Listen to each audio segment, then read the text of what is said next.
Greetings everyone, my name is Zetterville, and welcome to the finale of my Let's Play of the Textorcist, the Story of Ray Bibbia. Continuing on from the last episode, I'll now be checking to see if I missed any Easter eggs or bonus bosses. Plus I'll be checking out some of the world details I probably missed. And then following that, I'll give my final thoughts on this game as a whole. So that explains Laurentius' machine.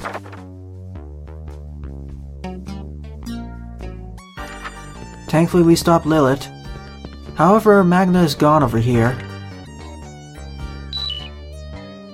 There are no new messages. I see nothing else to do here other than check one thing. Well, now I see all the other levels I couldn't access before, those being the late game levels, the Vatican Gardens, Throne Hall, and the portal to the Infernal World. Alright, this extra boss was removed from the demo, so I guess that's it. There's no Easter eggs or extra game stuff I can do from here on out. I wish I could talk with Magda and other things. Or perhaps there is an extra boss on the web somehow, but I overlooked the term.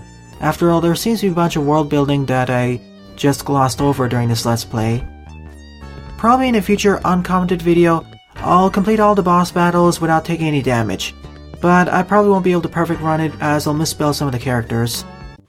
So now is a good time to give my overall thoughts on the Textorcist as a whole. First, starting off with what I liked. The gameplay was an awesome blend of a typing game and a bullet hell shooter. Initially, I expected the final patterns to become much harder and require more leading of all the projectiles. But in retrospect, having to type while moving necessitates easing up the enemy attacks. Otherwise, this game would be much more brutally difficult. It is brutally difficult in a few scenarios, but it'd be more so if this game had, for example, the bullet patterns from Bullet Heaven or the Toho series. The difficulty balancing was fairly well done, starting off with English and easier Latin chants, and working our way up to more complex Latin words by the endgame. The same held true with all the bullet patterns and the mechanics. Having the tome act as a shield was a nice balancing act for newcomers and intermediate players.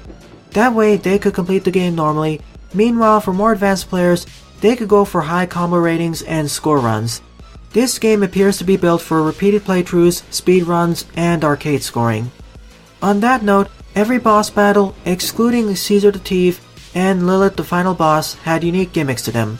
Magda had the vomit which could obscure the text, Matthew could place bombs which you would have to defuse in time, and Nakvar could force Ray to sing, Mother Superior could reflect the text upside down, Ray's Master had fireballs which upon contact would set Ray on fire and slowly delete letters over time, Furious could scramble the letters, the Cardinal had an undodgeable melee attack, and Laurentius IV could add numbers into the text via book hack.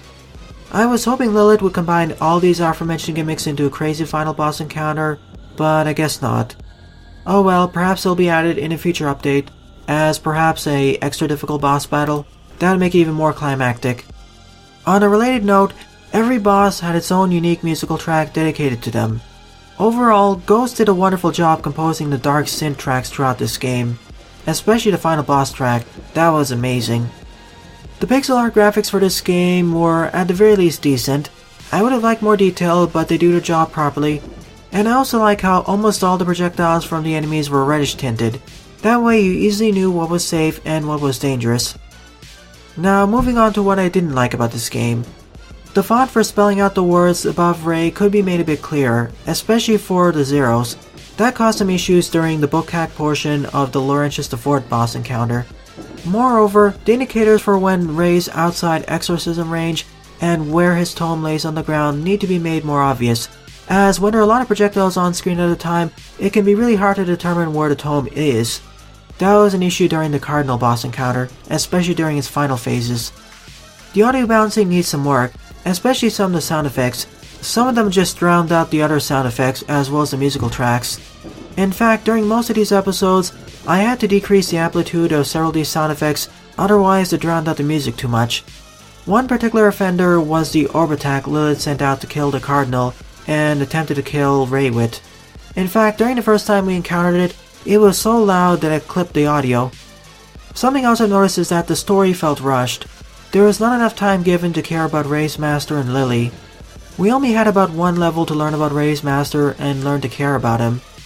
I feel the story would have been more poignant if we learned about Ray's master earlier. We got to know him and learn about his humor and character, perhaps before we encountered Furious.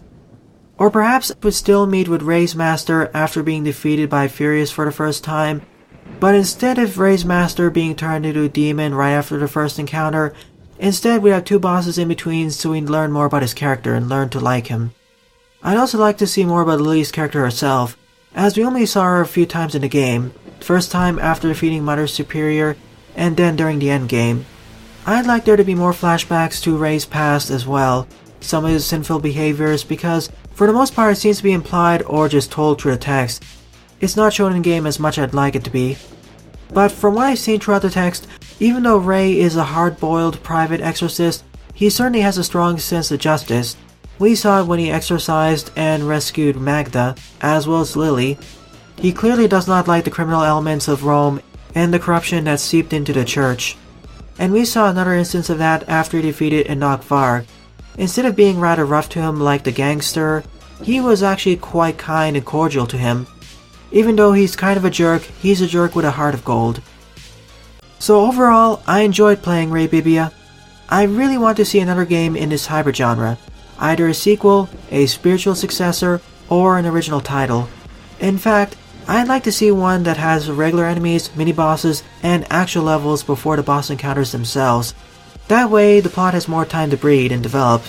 In fact, I feel that adding actual levels to this game, or perhaps the mini-bosses, would allow for more character development and allow for us to be more engaged with the plot. As currently, the plot is not an excuse plot, but it needs more development. It feels that this game had more time and effort placed into the gameplay itself, which is great as that's the main thing that draws me to the game, but still there should be more effort placed into the plot itself, and perhaps the world building too. I'd like to see more games take place in this world as well. It was a darkly humorous take on a corrupt and decaying Rome. Morbidware did a wonderful job with this game. It gets my seal of approval, though I'd only recommend it to more skilled players. You need to be somewhat skilled in both typing and bullet hell shooters, and perhaps rhythm games if you're playing using a controller. Otherwise you'll be up for a rough time, especially during the second half of the game. Well then, I thank you all for watching my Let's Play of the Textorcist viewers. Once again, I thank the developers of this title for providing a key to me.